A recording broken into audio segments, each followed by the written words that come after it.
Hello students, how are you all? I am Neha Rajvanshi and I welcome you all in today's class.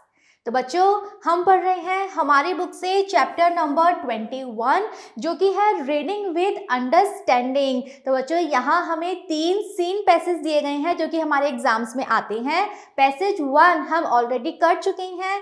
इस video में हम पढ़ने वाले हैं हमारा सेकंड पैसेज। पहले हम पैसेज डिस्कस करेंगे और फिर उस पर बेस्ड कुछ इंपॉर्टेंट क्वेश्चंस हम देखेंगे। चलिए स्टार्ट करते हैं पढ़ना हमारा passage number 2। Stress is nothing but mental tension or anxiety which is caused by the work at hand। तो बच्चों इस पैसेज में राइटर बात कर रहे हैं स्ट्रेस की, तनाव की। उनका कहना है कि तनाव और कुछ नहीं है। तनाव का मतलब होता है मेंटल टेंशन, जब हमें मानसिक चिंता हो जाती है किसी चीज को लेकर। एंजाइटी का मतलब भी होता है चिंता। ओके, तो जब किसी चीज को लेकर हम बहुत ज्यादा सोचने लगते हैं, कोई चीज हमें बहुत ज्यादा मानसिक रूप से परेशान करने लगती है, तो हमें उस चीज का स्ट्रेस, उस चीज का तनाव हो जाता है। Which is caused by the work at hand. और ये तनाव होने का सबसे बड़ा रीजन, सबसे बड़ा कारण क्या है? किसके द्वारा होता है तनाव? तनाव होता है हमारे द्वारा किए जाने वाले कार्य की वजह से। This happens when one is not able to deal with that work. और तनाव तभी होता है जब कोई व्यक्ति उस कार्य को करने के योग्य नहीं हो पाता।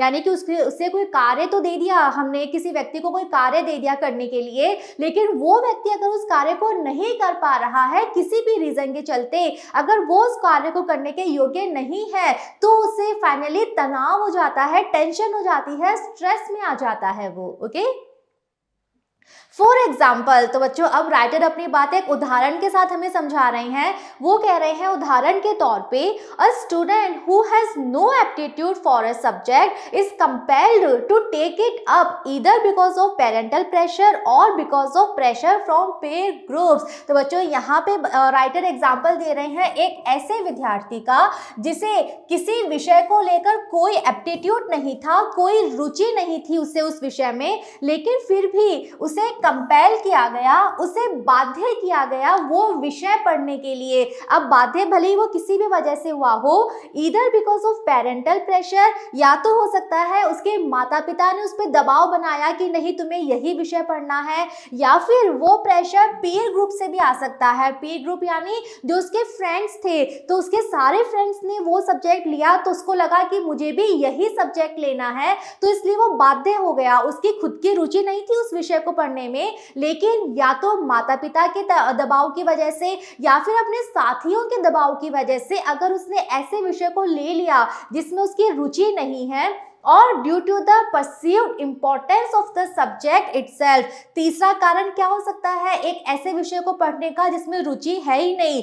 तीसरा कारण हो सकता है उस विषय को लेकर परसीव्ड इंपॉर्टेंस है, यानी कि उस व्यक्ति को लग रहा है कि नहीं ये विषय बहुत महत्वपूर्ण है, ये क्षेत्र बहुत महत्वपूर्ण है, मैं तो इसी क्षेत्र में आगे बढ़ूंगा।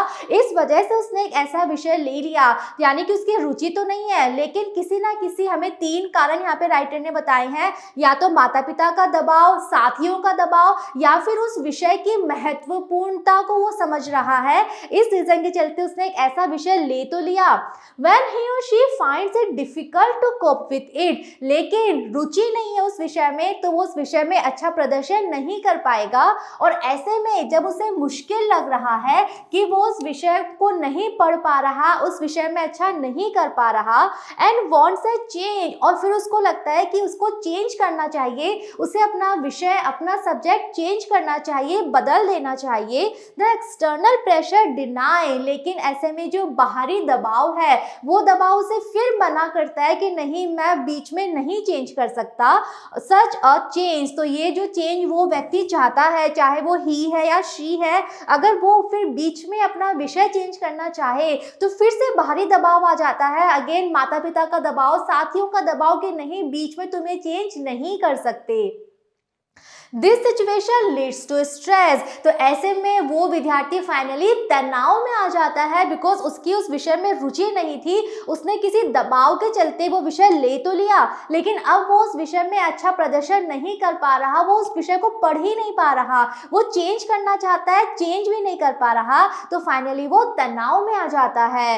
No work is done well when one's mind is under stress. और बच्चों, जब हमारा मस्तिष्क तनाव में होता है तो ऐसे में हम कोई भी कार्य अच्छा नहीं कर सकते, भले हम किसी काम में बहुत एक्सपर्ट है, लेकिन अगर हमारे माइंड में टेंशन चल रही है किसी और रीजन से, किसी दूसरे काम की वजह से, तो ऐसे में हम वो काम भी अच्छा नहीं करेंगे जो काम हमें अच्छे से करना आता है।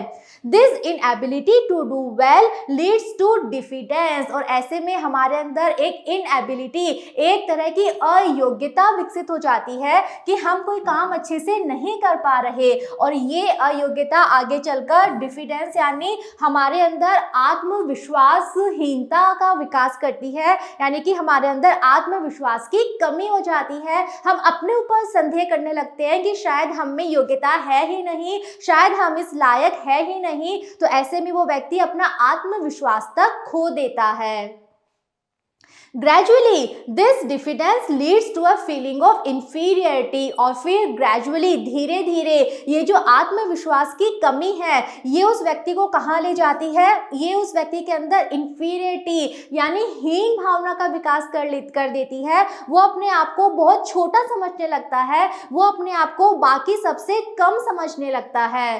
Persons with such inferiority complex isolate themselves. और ऐसे व्यक्ति जो अपने आप को बाकी सबसे कम, बाकी सबसे छोटा, बाकी सबसे हीन समझते हैं, वो फिर अपने आप को आइसोलेट, अलग कर लेते हैं, वो फिर लोगों के साथ मिलना जुलना छोड़ देते हैं, लोगों से बात करना बंद कर देते हैं, एंड सकम टू स्ट्रेस। और फाइनली वो सकम यानी हार मान लेते हैं इस तनाव के सामने, और फिर फाइनली वो पूरी तरह से इस तनाव में खो जाते हैं, ये तनाव उन पे बहुत ज्यादा हावी हो जाता है। ठीक है। This leads to inefficiency, loss of interest, and above all to a total breakdown, physical, mental, emotional and moral. और finally जब वो व्यक्ति पूरी तरह से तनाव में घिर जाता है तो उसकी वजह से inefficiency, उसके अंदर अक्षमता का विकास होता है, फिर वो कोई भी कार्य अच्छी तरह से योग्यता से नहीं कर पाता है, उसके अंदर बाकी चीजों को लेकर भी लॉस ऑफ इंटरेस्ट हो जाता है, उसकी रुचि फिर कुछ भी करने में नहीं होती, वो कुछ भी नहीं करना चाहता, और फिर सबसे बढ़कर क्या होता है, टोटल ब्रेक डाउन, वो व्यक्ति पूरी तरह से टूट जाता है, पूरी तरह से वो हार मान लेता है, फिजिकल शारीरिक रूप से, मेंटल मानसिक रूप से, इमोशनल भावनात्मक रूप से, एंड मोरल और नैतिक रूप से। तो इन सभी तरीकों से उसका पतन हो जाता है, वो टूट जाता है। Therefore, the moment one notices that one is stressed, that is, one is not able to cope with work, studies, problems, etc. तो फाइनली अब बच्चों यहाँ पे राइटर अब सॉल्यूशन बता रहे हैं कि आपको करना क्या है। तो राइटर कह रहे हैं therefore, इसलिए, the moment, उसी क्षण, one notices that one is stressed, उसी क्षण जब एक व्यक्ति ये एहसास करे इस बात का कि उसको किसी चीज का तनाव हो रहा है, तो जैसे ही उसको लगे कि वो तनाव में है, one is not able to cope with work, जैसे ही उसे लगे कि वो अपने कार्य को अच्छे से नहीं कर पा रहा, स्टडीज पढ़ाई अच्छे से नहीं कर पा रहा, प्रॉब्लम्स अपने लाइफ में आने वाली समस्याओं का सामना अच्छे से नहीं कर पा रहा, the first step one should take is to find out the cause of the problem with a calm and cool mind. तो ऐसे में सबसे पहला काम जो व्यक्ति को करना है वो क्या है, उसे सबसे पहले वो कारण ढूंढना है कि इन सारी समस्याओं का कारण क्या है। और कारण वो कैसे ढूंढ पाएगा, जब उसका मस्तिष्क बिल्कुल कूल होगा, बिल्कुल काम होगा। तो एक शांत, एक ठंडे मस्तिष्क के साथ सबसे पहले उसे कारण ढूंढना पड़ेगा कि मेरी इन सारी समस्याओं का कारण क्या है, मेरी इस तनाव का एक्चुअल कारण क्या है। One should take a break, ऐसे में उस व्यक्ति को थोड़ा सा ब्रेक लेना पड़ेगा। वो जो काम कर रहा है उस काम से उसको थोड़ा सा ब्रेक लेना पड़ेगा, थोड़ा समय निकालना पड़ेगा।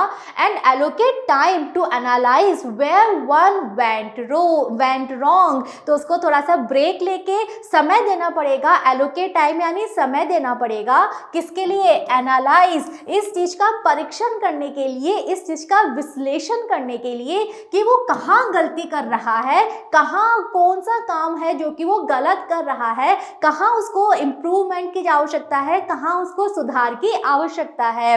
If one is not able to do this on his or her on, अब राइटर कह रहे हैं, उन्होंने सॉल्यूशन बता दिया कि जिस क्षण आपको लगे कि आप तनाव में हो, उसी क्षण पहला काम आप सोचो कि आपको प्रॉब्लम कहाँ है, क्या आप गलत कर रहे हो, आप वो ढूंढो। नेक्स्ट वो कह रहे हैं कि आपने कोशिश करी अपनी प्रॉब्लम ढूंढने की, कारण ढूंढने की, लेकिन अगर आप ये काम ऑन यानी स्वयं नहीं कर पा रहे, आप बहुत कोशिश कर रहे हो फिर भी आपको समझ नहीं आ रहा कि आप क्या गलत कर रहे हो, आपका तनाव का रीजन क्या है, अगर आप खुद वो कारण नहीं ढूंढ पा रहे, वन शुड नॉट हेजिटेट, तो ऐसे में आपको बिल्कुल भी हेजिटेट, संकोच नहीं करना चाहिए to get the help of someone who can help, उस व्यक्ति से मदद मांगने के लिए जो आपकी मदद कर सकता है, फिर चाहे वो आपके माता पिता हो, आपके फ्रेंड्स हो, आपके टीचर्स हो। तो अगर आप ये काम खुद नहीं कर पा रहे, अगर आप अपनी समस्याओं का कारण खुद नहीं जान पा रहे, तो आप बिल्कुल संकोच मत करो, आप मदद मांगो उस व्यक्ति से जो सच में आपकी मदद कर सकता है। One should be open minded, तो ये मदद वही व्यक्ति मांग सकता है जो कि ओपन माइंडेड है, जो कि बिल्कुल बड़ा मस्तिष्क, बड़ा दिल रखता है। And honest about one's weaknesses and deficiencies, और जो पूरी तरह से ऑनेस्ट है, ईमानदार है अपनी वीकनेसेस, कमजोरियों के बारे में, और अपनी डेफिशिएंसीज, कमियों के बारे में। यानी कि आप मदद तभी मांग सकोगे ना जब आप ईमानदारी से बताओगे अपनी कमियों को, अपनी कमजोरियों को, तभी कोई व्यक्ति आपकी मदद कर पाएगा। It is better to share a problem and find a solution to it then struggle without results and feel miserable, तो राइटर कह रहे हैं कि ये हमेशा अच्छा होता है कि आप अपनी प्रॉब्लम शेयर करो, आप अपनी समस्या लोगों को बताओ और एक साथ में मिलकर एक सॉल्यूशन ढूंढो, एक हल ढूंढो। ये काम हमेशा बेटर है बजाय इसके कि बिना किसी रिजल्ट के आप स्ट्रगल कर रहे हो, संघर्ष पे संघर्ष किए जा रहे हो, आपको कोई सफलता नहीं मिल रही और इसीलिए आप बहुत ज्यादा मिजरेबल, दयनीय हालत में आ जाओ। इससे बेटर है आप अपनी प्रॉब्लम्स डिस्कस करो, शेयर करो और लोगों से मदद लेके अपनी प्रॉब्लम का सॉल्यूशन निकालो, अपनी प्रॉब्लम को हल करो। Okay? To see that pressure or tension does not build up and haunt a person, one should program one's work। अब बच्चों राइटर कह रहे हैं कि अगर आप चाहते हो कि जो प्रेशर है आपके ऊपर, जो दबाव है और जो तनाव है वो बहुत ज़्यादा बिल्डअप ना हो जाए, वो तनाव बहुत ज़्यादा बड़ा ना हो जाए और आपको हॉन्ट, परेशान ना करे, तो उसके लिए आवश्यक है कि आपके पास जो काम है करने का, आप उसको प्रॉपर तरीके से प्रोग्राम के साथ करो, प्रॉपर तरीके से प्लानिंग के साथ करो। One should take up a task which is within one's capacity. Writer कह रहे हैं कि व्यक्ति को वही कार्य करना चाहिए जो उसकी कैपेसिटी, उसके सामर्थ्य के अनुकूल है। And find out an easy way to accomplish one's goal, और आपका जीवन में जो भी गोल है, जो भी लक्ष्य है आपका जीवन में, उसको अकम्प्लिश यानी पूरा करने के लिए आपको एक इजी वे ढूंढना चाहिए, आसान रास्ता ढूंढना चाहिए। इट मीन्स बच्चों यहाँ पे राइटर कहना चाह रहे हैं कि आपको वही कार्य करना चाहिए जो सच में आपकी कैपेसिटी में है, आपके सामर्थ्य में है, और आपके जीवन का जो भी आपने लक्ष्य बना रखा है, लक्ष्य तक पहुंचो, लेकिन जो रास्ता है वो आसान होना चाहिए, ऐसा जिस पे आप चल सको। Okay? This can be achieved if one has a काम एंड बैलेंस्ड माइंड, और ये काम तभी हो सकता है जब आपका मस्तिष्क शांत है और बैलेंस्ड, संतुलित है। एंड लॉट्स ऑफ पेशेंस, और आप में बहुत सारा पेशेंस, धैर्य है।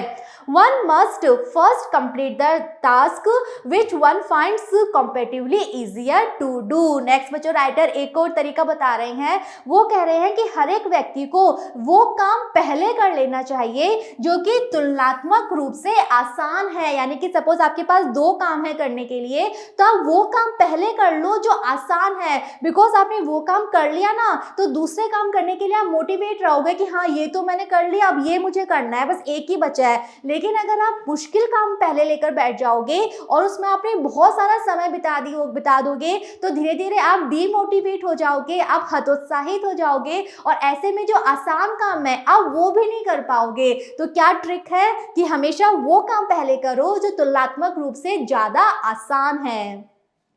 This will promote self confidence, because ऐसा करने से आपके अंदर आत्मविश्वास जागेगा। Development of self confidence leads to an improved perspective. और अगर एक व्यक्ति में आत्मविश्वास है तो उसका जो दृष्टिकोण है वो भी हमेशा इम्प्रूव्ड होगा, वो भी हमेशा और ज़्यादा बढ़ेगा, विकसित होगा। This enables one two deal with more difficult problems and solve them. तो पहले अगर आपने आसान वाली चीज कर ली तो आपका आत्मविश्वास बढ़ेगा कि यस ये मैंने कर लिया, आपका नजरिया बढ़ेगा, दृष्टिकोण बढ़ेगा और इस वजह से आप योग्य हो पाओगे उस कठिन समस्या का सामना करने में भी और उसको हल करने में भी। तो उसकी प्रेरणा आपको कब मिलेगी? जब आप पहले आसान काम कर लोगे। Okay, One will then find that there is no problem without a solution। और फिर आपको समझ में आएगा कि ऐसी कोई प्रॉब्लम है ही नहीं जिसका सॉल्यूशन ना हो, ऐसी कोई समस्या है ही नहीं जिसका समाधान ना हो। With this realization, stress will automatically vanish। और एक बार अगर आपको इस बात का रियलाइजेशन हो गया, एक बार अगर आपको इस बात का एहसास हो जाएगा, तो फिर जो आपका तनाव है वो ऑटोमेटिकली अपने आप वैनिश गायब हो जाएगा। ठीक है। Another reason that causes stress in today's world is an urge to reach the top and be successful। अब बच्चों राइटर यहाँ पे दूसरा कारण यहाँ पे डिस्कस कर रहे हैं। वो कह रहे हैं एक और कारण जो आज के समय में हर व्यक्ति को तनाव देता है, चिंता देता है, वो कारण ये है कि आज हर कोई व्यक्ति टॉप पे पहुंचना चाहता है और हर कोई व्यक्ति अपने जीवन में सक्सेसफुल, सफल होना चाहता है। यानी आज हर कोई व्यक्ति चाहता है कि रैंक 1 पे वही आए। अगर क्लास में 50 बच्चे हैं तो सब चाहते हैं फर्स्ट रैंक मेरी आए, फर्स्ट रैंक मेरी आए। हर कोई अपने जीवन में सफल होना चाहता है और ये जो प्रेशर है सफल होने का, ये जो प्रेशर है टॉप पे आने का, रैंक 1 पे आने का, ये एक्चुअल में तनाव का कारण है। दिस रैट रेस, तो बच्चों हम क्या कर रहे हैं? हम एक रैट रेस में दौड़ रहे हैं, एक अंधी दौड़ में दौड़ रहे हैं जहां सबका लक्ष्य है फर्स्ट आना। Is often promoted by grid and jealousy. तो इस दौड़ में दौड़ते दौड़ते हम लोग क्या हो जाते हैं? हमारे अंदर ग्रीड, लालच की भावना आ जाती है, जेलेसी, ईर्ष्या की भावना आ जाती है। Rather than by an estimation of one's own abilities, हम ये तो भूल जाते हैं कि हमारी एक्चुअल एबिलिटी क्या है, हमारी योग्यता क्या है, हम उसका एस्टिमेशन, हम उसका विचार करना तो भूल जाते हैं और उस रैट रेस में हम दौड़ने लगते हैं, उस अंधी दौड़ में हम दौड़ते रहते हैं। हमें ये तो देखना चाहिए कि हमारी योग्यता क्या है, क्या हम सच में रैंक 1 के योग्य हैं क्या? हम इस बारे में विचार नहीं करते और उस अंधी दौड़ में दौड़ते रहते हैं और फाइनली हम तनाव में आ जाते हैं। If ambition is not supported or complemented by suitable ability or capacity, it leads to failure। तो बच्चों राइटर कह रहे हैं कि अगर आपकी जो एम्बिशन है, आपकी जो महत्वाकांक्षा है कि मैं अपने जीवन में ये करना चाहता हूँ, मैं ये बनना चाहता हूँ, महत्वाकांक्षा तो आपने बना ली, लेकिन आप उस महत्वाकांक्षा को सपोर्ट नहीं दे रहे, उसे आप सहारा नहीं दे रहे और आप उसको कॉम्प्लीमेंट, उसको आप गुणों और ज़्यादा गुण नहीं दे रहे, चाहे वो एबिलिटी का गुण हो, चाहे कैपेसिटी का यानी कि योग्यता का गुण हो।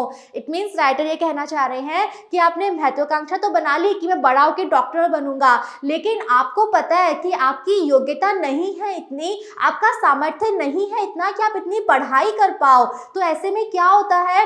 ऐसे में आप फेलियर, असफलता की ओर बढ़ जाते हो, दस क्रिएटिंग नेगेटिव फीलिंग्स। और जब आप असफल होने लगते हो तो आपके अंदर नकारात्मक भावनाएं जो हैं वो क्रिएट होने लगती हैं, वो उत्पन्न होने लगती हैं। एंड अनडिजायरेबल एटीट्यूड्स, और फिर आपका जो एटीट्यूड है, जो आपका व्यवहार है, वो कैसा बन जाता है, ऐसा जो आप भी नहीं चाहते, अनडिजायरेबल, जिसकी इच्छा कोई नहीं करता, ऐसा व्यवहार आपका बन जाता है। तो अपने जीवन का उद्देश्य वही रखो, अपनी महत्वाकांक्षा वही रखो जो आपका सामर्थ्य है, जो आपकी क्षमता है उसके अनुसार। When things do not happen as one wishes, anger takes over। तो बच्चों, जब हमारे जीवन में चीजें वैसी नहीं होती जैसा हम चाहते हैं, तो फाइनली हमारे अंदर एंगर, गुस्सा पैदा होने लगता है। हम चाहते हैं हम फर्स्ट आए, लेकिन फर्स्ट नहीं आ पा रहे, हम 10th आ रहे हैं, हमारी रैंक 20th आ रही है, तो धीरे धीरे गुस्सा हमारे अंदर पैदा होने लगता है। An angry person can not take right actions, और अगर एक व्यक्ति गुस्से में है तो वो कभी भी सही कार्य नहीं कर सकता। Often actions taken in a fit of anger lead to clashes. तो वो कार्य जो हम गुस्से में करते हैं, गुस्से की वजह से हमने जो कार्य किए हैं, वो फाइनली हमें कहाँ ले जाते हैं, क्लैशेस पे, संघर्षों पे ले जाते हैं, क्वेरल्स, झगड़ों की तरफ ले जाते हैं, एंड डिस्प्यूट्स, और अगेन डिस्प्यूट यानी वाद विवाद की तरफ ले जाते हैं, which cause problems not only to the individual but to the family and friends also. और इस तरीके से प्रॉब्लम्स क्रिएट हो जाती हैं, ना केवल उस व्यक्ति के जीवन में बल्कि उसके परिवार के जो बाकी लोग हैं उनके जीवन में भी, और जो उसके फ्रेंड्स हैं उनके जीवन में भी प्रॉब्लम हो जाती है। बिकॉज फिर वो व्यक्ति हर किसी से गुस्से में बात करता है, वो हर किसी से नाराज रहता है, घर में है तो घर में सबसे गुस्से से बात करेगा, बाहर अपने फ्रेंड्स के साथ है उनसे भी गुस्से से बात करेगा, बिकॉज उसके अंदर वो गुस्सा भर गया है अपनी असफलता के चलते। तो ऐसे में वो व्यक्ति हर किसी के लिए प्रॉब्लम बन जाता है, अपने जीवन में भी, अपने फ्रेंड्स के और अपने फैमिली मेंबर्स के जीवन में भी। Change of work now and then makes one feel refreshed. Writer बच्चों यहाँ पे हमें एक और ट्रिक बता रहे हैं स्ट्रेस कम करने की। तो वो कह रहे हैं कि आप जो भी काम कर रहे हो ना, तो बीच बीच में आप उस काम में चेंज करो, परिवर्तन लाओ, तो ऐसे में आप अपने आप को रिफ्रेश फील करोगे, आप फिर से अपने आप को तरोताजा पाओगे। It is here that hobbies play a very important role, और इसीलिए हॉबीज का होना बहुत जरूरी है। हॉबीज, आदतें, अच्छी आदतें, जो हम कहते हैं ना, हमारा शौक जो है वो एक बहुत महत्वपूर्ण भूमिका निभाता है इन शेपिंग वंस पर्सनालिटी। किसी के भी व्यक्तित्व को आकार देने में हॉबीज का बहुत बड़ा रोल है। A long stint of mental work should be followed by some physical work। तो राइटर कह रहे हैं कि अगर आप लगातार कोई मेंटल काम कर रहे हो, स्टिंट का मतलब होता है निश्चित अवधि, लंबी अवधि, तो बहुत लंबी अवधि तक अगर आपने कोई मानसिक काम किया है, सपोज आप कोई किताब पढ़ रहे हो, आपने लगातार 3 घंटे बैठ के किताब पढ़ ली, should be followed by some physical work. तो आपको ब्रेक लेना चाहिए 3 घंटे के बाद, और आपको थोड़ा फिजिकल वर्क करना चाहिए, शारीरिक काम, फिर चाहे आप साइकिल चलाओ, चाहे आप बाहर गार्डन में वॉक पे चले जाओ, which will reduce the pressure on mind. ऐसा करने से आपके दिमाग में जो प्रेशर हो गया है, आप उस प्रेशर को रिड्यूस, कम कर पाओगे, and improve one's mental efficiency, और आप अपनी मानसिक इफिशियंसी, क्षमता को इम्प्रूव और ज्यादा विकसित कर पाओगे और ज्यादा बढ़ा पाओगे। Listening to music which one likes, taking a long walk in congenial environment, and pursuing a hobby of one's choice area some of the easier and simpler means to avoid the evil effects of stress। तो बच्चों, finally writer अपनी बात को conclude करते हुए कहते हैं कि हॉबीज कोई सी भी हो सकती है। आप चाहो तो आप एक अच्छा संगीत सुन सकते हो, जो आपको पसंद है उस तरीके का संगीत आप सुन सकते हो। Taking a long walk in कॉन्जेनियल environment, या फिर कॉन्जेनियल कहते हैं जो बहुत ही सौहार्दपूर्ण है, आप ऐसे एनवायरमेंट यानी वातावरण में जाके लॉन्ग वॉक कर सकते हो, सैर पे जा सकते हो, या फिर आप एक ऐसी हॉबी डेवलप कर सकते हो जो कि आसान है, बिल्कुल सरल है, ऐसी हॉबी भी आप डेवलप कर सकते हो। और इन सब तरीकों की वजह से आप तनाव को और तनाव के जो बुरे प्रभाव हैं उन सब से आप अपने आप को बचा सकते हो, उन सब से आप दूर हो सकते हो। तो तनाव कम करने के लिए एक अच्छी हॉबी का होना भी बहुत जरूरी है। ओके तो बच्चों इस पैसेज में हमने जाना है स्ट्रेस के बारे में। स्ट्रेस के बहुत सारे कारण हमें राइटर ने समझाए, उदाहरण के साथ समझाए। स्ट्रेस को हम कैसे दूर कर सकते हैं इसके बारे में भी राइटर ने हमें बहुत सारी ट्रिक्स, बहुत सारे सॉल्यूशंस यहाँ पे बताए हैं। आई एम श्योर पैसेज आपको समझ में आया है। अब बारी है बच्चों एक्सरसाइज की, जहां हम डिस्कस करेंगे कुछ इंपॉर्टेंट क्वेश्चंस। चलिए स्टार्ट करते हैं। आंसर द फॉलोइंग क्वेश्चंस, कुछ प्रश्न हैं जिनके आंसर हमें देने हैं। First, give one reason why student can suffer from stress. तो बच्चों हमें एक कारण बताना है जिसकी वजह से किसी विद्यार्थी को तनाव हो सकता है। Answer, when he or she does not have an aptitude for a subject and opts for it। तो बच्चों विद्यार्थी के तनाव का एक कारण ये है कि एक ऐसे विषय को ले लेना जिसमें उसकी रुचि नहीं है, उसके बाद भी अगर उसने उस विषय को ऑप्ट कर लिया है, अपना लिया है, तो यस उसे आगे चल के तनाव होगा। Next, What happens when a person is stressed? जब एक व्यक्ति तनाव में होता है तो क्या होता है? Give 3 points। हम कोई 3 पॉइंट्स बता सकते हैं कि एक व्यक्ति जिसको तनाव है उसके साथ क्या होता है। Answer, has a feeling of inferiority, inefficiency, loss of interest. तो बच्चों ऐसे व्यक्ति के साथ क्या क्या हो सकता है? उसके अंदर इंफीरियरिटी, हीनता की भावना आ जाती है, उसका आत्मविश्वास कम हो जाता है। इनएफिशिएंसी, उसकी कार्य क्षमता कम हो जाती है, और साथ ही साथ वो हर किसी चीज में अपना इंटरेस्ट, अपनी रुचि वो खो देता है। ठीक है।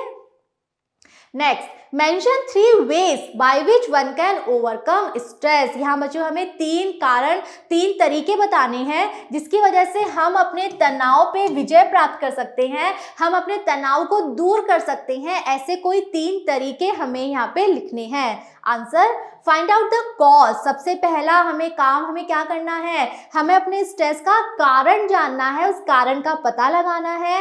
एनालाइज द प्रॉब्लम, फिर हमें उस समस्या का विश्लेषण करना है। गेट हेल्प, और उसके बाद में अगर हम अपनी सहायता खुद नहीं कर पा रहे हैं तो हमें बिल्कुल संकोच नहीं करना है किसी और से सहायता लेने में। Okay. Next, what is the ill effect of being unduly ambitious. तो बच्चों अगर आप अपने अंदर बहुत बड़ी महत्वाकांक्षा विकसित कर लेते हो तो इसका क्या बुरा प्रभाव है, यानी कि एक ऐसी महत्वाकांक्षा जो आप पूरी नहीं कर पा रहे, तो ऐसे में क्या बुरा प्रभाव आपके ऊपर पड़ेगा। Answer, failures lead to negative feeling and stress. तो बच्चों अगर आपकी महत्वाकांक्षा ऐसी है जिसे आप पूरा नहीं कर पा रहे, तो ऐसे में आप असफल होते जाते हो, और वो असफलता आपके अंदर नकारात्मक भावना और तनाव को विकसित कर देती है। ठीक है। Next, mention 2 effects that physical work and listening to music have on the human mind. तो बच्चों यहाँ पर हमें 2 प्रभाव बताने हैं जो हमारे मस्तिष्क पर पड़ते हैं। किसके? फिजिकल वर्क, शारीरिक कार्य के, और लिसनिंग टू म्यूजिक, संगीत सुनने के। तो संगीत सुन के और फिजिकल वर्क करके हमारे मस्तिष्क पे क्या प्रभाव पड़ते हैं, कोई 2 हमें यहाँ पे लिखने हैं। Answer, makes the mind feel fresh. सबसे पहला हमारा जो मस्तिष्क है वो फिर से रिफ्रेश हो जाता है, तरोताजा हो जाता है, एंड इम्प्रूव्स इफिशियंसी, और सेकंड हमारी जो कार्य क्षमता है वो बढ़ जाती है। ओके। तो बच्चों बहुत इंटरेस्टिंग पैसेज हमने यहाँ पढ़ा जो कि हम सबकी लाइफ में बहुत ज़्यादा रेलेवेंट है, बिकॉज स्ट्रेस आज के समय में हर किसी को होता है, चाहे स्टूडेंट हो चाहे बड़े हो, हर किसी की लाइफ में स्ट्रेस है। उससे हम कैसे सामना करें, कैसे हम अपने आप को बचाएं स्ट्रेस से, उसके बारे में हमने बहुत सारी चीज़ें यहाँ पे पढ़ी हैं। आई एम श्योर ये पैसेज हम सबको बहुत हेल्प करेगा। ऑलराइट, ओके, मिलेंगे नेक्स्ट वीडियो में जहां हम डिस्कस करेंगे 3rd passage of this chapter. See you all in the next video. Thank you.